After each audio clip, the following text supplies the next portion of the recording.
अब आपको लेकर चलते हैं बंगाल, जहां संदेश खाली पर आज दिल्ली से लेकर कोलकाता तक जमकर राजनीति हुई है। प्रधानमंत्री मोदी बंगाल दौरे पर कोलकाता राजभवन पहुंच चुके हैं।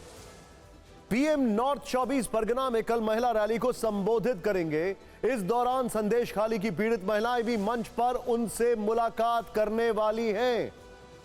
यह रैली बंगाल की राजनीति बदलने वाली होगी।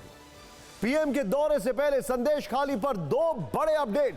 पहला, आज संदेश खाली की गूंज दिल्ली में सुनाई दी। अखिल भारतीय विद्यार्थी परिषद एबीवीपी के कार्यकर्ताओं ने बंग भवन के बाहर टीएमसी के खिलाफ प्रदर्शन किया। महिला उत्पीड़न के आरोपी शाहजहां शेख पर सख्त कार्रवाई की मांग की। कार्यकर्ताओं ने पुलिस बैरिकेड पर चढ़ने की कोशिश की। पुलिस ने हल्का बल प्रयोग किया, लेकिन उनकी मांग बनकर रह गई। बंगाल की पुलिस का इरादा कुछ और है, क्योंकि दूसरा अपडेट, संदेश खाली में महिला उत्पीड़न, जबरन जमीन कब्जा और ईडी पर हमले के आरोपी शाहजहां शेख से जुड़ा है। शेख को आज सीबीआई कस्टडी में सौंपने का आदेश दिया गया। दरअसल ईडी ने कलकत्ता हाईकोर्ट में सीबीआई जांच की मांग के लिए अपील की थी। ईडी की दलील थी कि यदि आरोपी पुलिस या फिर सीआईडी की कस्टडी में रहेगा तो हमले की जांच प्रभावित हो सकती है। केस से जुड़ी जानकारी और सबूत के नष्ट होने का खतरा बना रहेगा। ईडी ने हाईकोर्ट से फौरन सुनवाई का अनुरोध किया और सीबीआई जांच की मांग की। ईडी की दलील को सही मानते हुए कलकत्ता हाईकोर्ट के मुख्य न्यायाधीश ने मामले की जांच सीबीआई से कराने का आदेश दिया। आरोपी शाहजहां शेख को सीबीआई को सौंपने को कहा गया। इसके बाद सीबीआई की 3 सदस्यीय टीम शेख को लेने पुलिस मुख्यालय पहुंची। हालांकि पुलिस ने शेख को सौंपने से इनकार कर दिया। सुप्रीम कोर्ट में मामले के विचाराधीन होने की दलील दी। इस मामले में हमें अभी नया अपडेट मिला है। संदेश खाली में ईडी पर हमले के मामले में सीबीआई ने एफआईआर दर्ज की। कलकत्ता हाईकोर्ट के आदेश के बाद सीबीआई ने एफआईआर दर्ज की है। सीबीआई की तरफ से शाहजहां शेख और अन्य के खिलाफ एफआईआर दर्ज की गई। इससे पहले बंगाल पुलिस ने सीबीआई को शेख की कस्टडी नहीं दी, क्योंकि पश्चिम बंगाल सरकार ने हाईकोर्ट के फैसले को सुप्रीम कोर्ट में चुनौती दी है। शाहजहां शेख को सीबीआई से बचाने की कोशिश की है। पश्चिम बंगाल सरकार ने जस्टिस संजीव खन्ना के समक्ष मेशिनिंग कर हाईकोर्ट के आदेश पर रोक लगाने की मांग की है। जैसे संजीव खन्ना की बेंच ने पश्चिम बंगाल सरकार के वकील अभिषेक मनु सिंघवी को रजिस्ट्रार के सामने मेशिनिंग करने को कहा।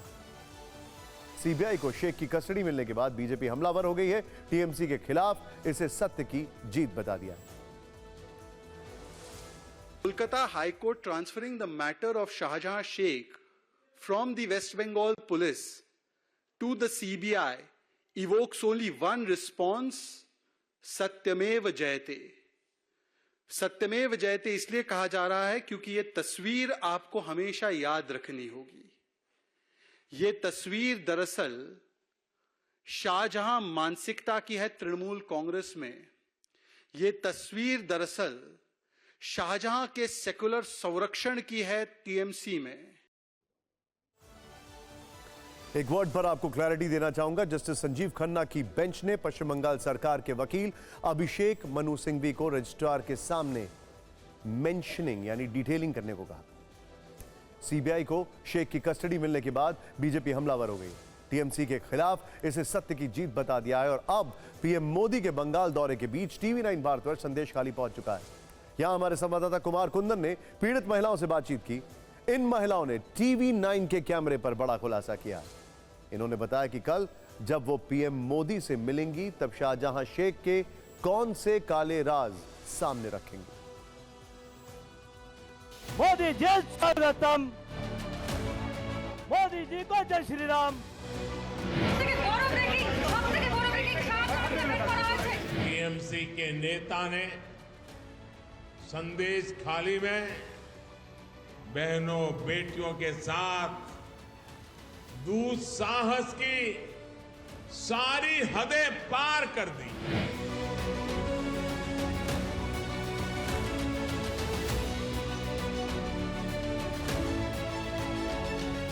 सब माँ बहनें चाहते हैं कि हम मोदी जी से मिलना चाहते हैं। तो आप लोग जब मोदी जी से मिलेंगे तो ये सब बात रखेंगे? हाँ, जरूर रखेंगे। हमारे साथ जो भी हुआ है, रात को 12 बजे तक बुलाया जाता, कभी भी बुलाया जाता था लेडीज़ों को, खाना बनाने की बहाने, पैर दबाने की बहाने, मतलब मसाज की बहाने, ऐसे बहाने कर करके बुलाते थे लड़कियों को।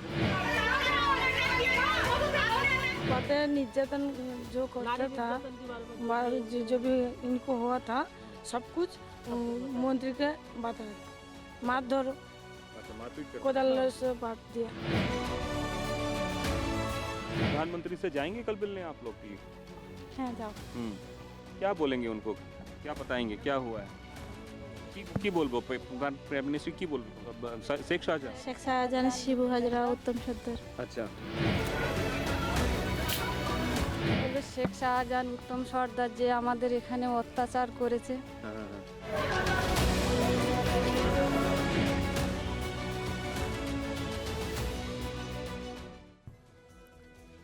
इस बीच शाहजहां शेख के खिलाफ ईडी ने बड़ा एक्शन लिया है। शेख की 12 करोड़ से ज्यादा रकम जब्त की गई है। इसके साथ ही एजेंसी ने 14 प्रॉपर्टी भी पीएमएलए के तहत जब्त की है। ये सभी प्रॉपर्टी संदेश खाली, कोलकाता और सेरबेरिया में मौजूद है। कलकत्ता हाईकोर्ट के पूर्व जज अभिजीत गंगोपाध्याय 7 मार्च को औपचारिक रूप से बीजेपी ज्वाइन कर लेंगे। उन्होंने आज खुद इसका ऐलान कर दिया। कल दोपहर तक जस्टिस गंगोपाध्याय फैसला सुना रहे थे। अब परसों वो बीजेपी के सदस्य बन जाएंगे। चुनाव लड़ने का मन भी बना चुके हैं, टिकट का इंतजार कर रहे हैं। लेकिन अब सवाल पूछा जा रहा है कि क्या हाईकोर्ट जज से नेता बनने के बीच कोई कूलिंग पीरियड होना चाहिए? ये कैसे विश्वास किया जाए कि जज के पद पर रहते हुए वो किसी पार्टी से इन्फ्लुएंस्ड नहीं थे और उनके दिए फैसलों में इसका असर नहीं था? ये बात हम नहीं कर रहे हैं, टीएमसी कर रही है। बंगाल में चर्चा है कि जस्टिस अभिजीत गंगोपाध्याय तमलुक सीट से चुनाव लड़ सकते हैं। On 7th, maybe on 7th in the afternoon, there is a tentative program when I'll join BJP. ये है कलकत्ता हाईकोर्ट के पूर्व जस्टिस अभिजीत गंगोपाध्याय, जिन्होंने हाईकोर्ट जज के पद से इस्तीफा देने के 24 घंटे के अंदर बीजेपी में शामिल होने का ऐलान कर दिया। कलकत्ता हाईकोर्ट के जज के तौर पर अभिजीत गांगुली ने सोमवार यानी 4 मार्च की दोपहर आखिरी फैसला सुनाया था।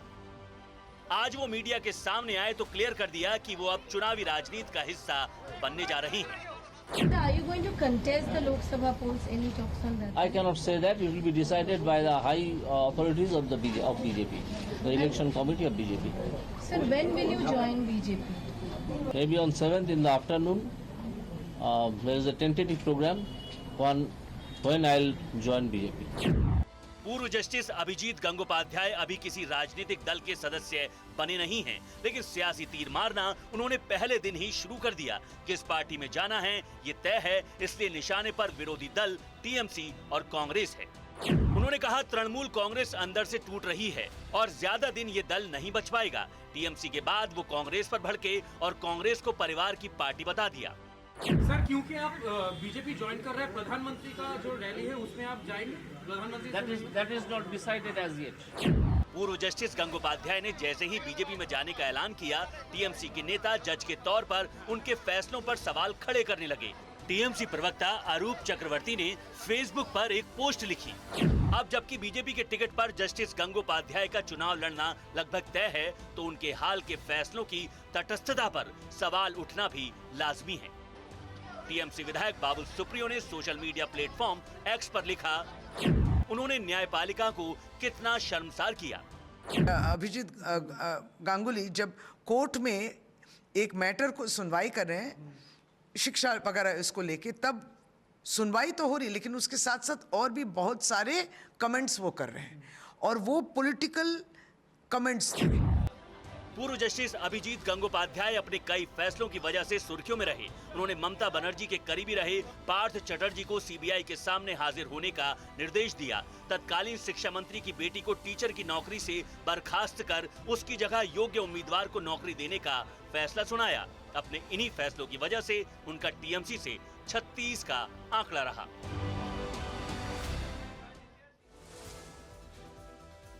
जस्टिस अभिजीत गंगोपाध्याय आज पॉलिटिकल हेडलाइन बन रहे, सोशल मीडिया पर ट्रेंड करते रहे। ऐसे में आपके मन में भी उनको लेकर कई सवाल होंगे, तो कुछ जानकारी आपसे हम साझा करते हैं।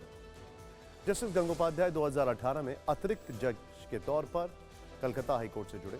2020 में जज के तौर पर उनकी स्थायी नियुक्ति हुई। कोलकाता के हाजरा लॉ कॉलेज से पढ़ाई करने वाले जस्टिस गंगोपाध्याय बांग्ला थिएटर में काफी एक्टिव थे।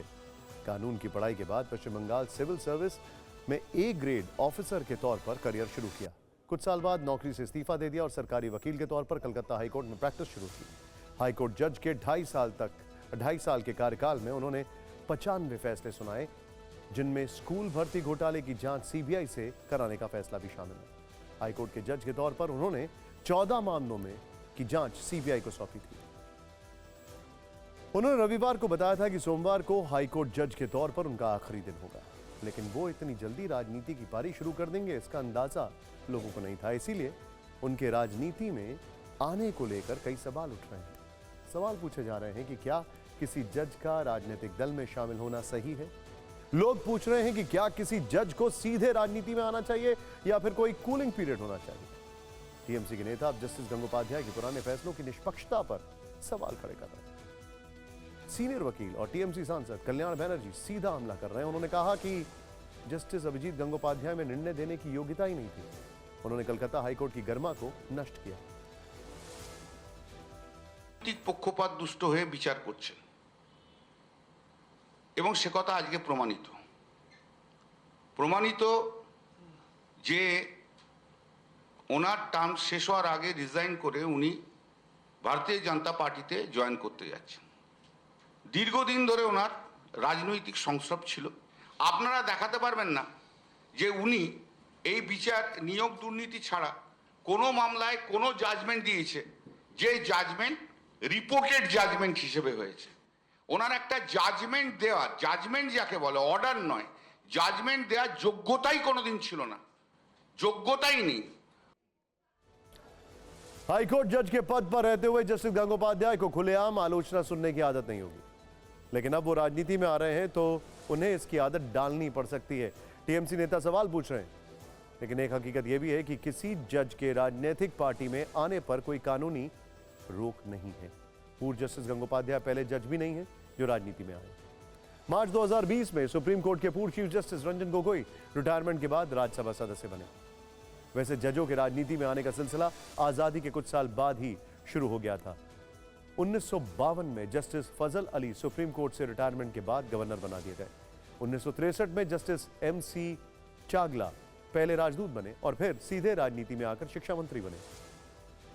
जस्टिस कोका सुब्बाराव 1967 में राष्ट्रपति कैंडिडेट बने। 1983 में जस्टिस बहरुल इस्लाम इस्तीफे के बाद कांग्रेस कैंडिडेट बने।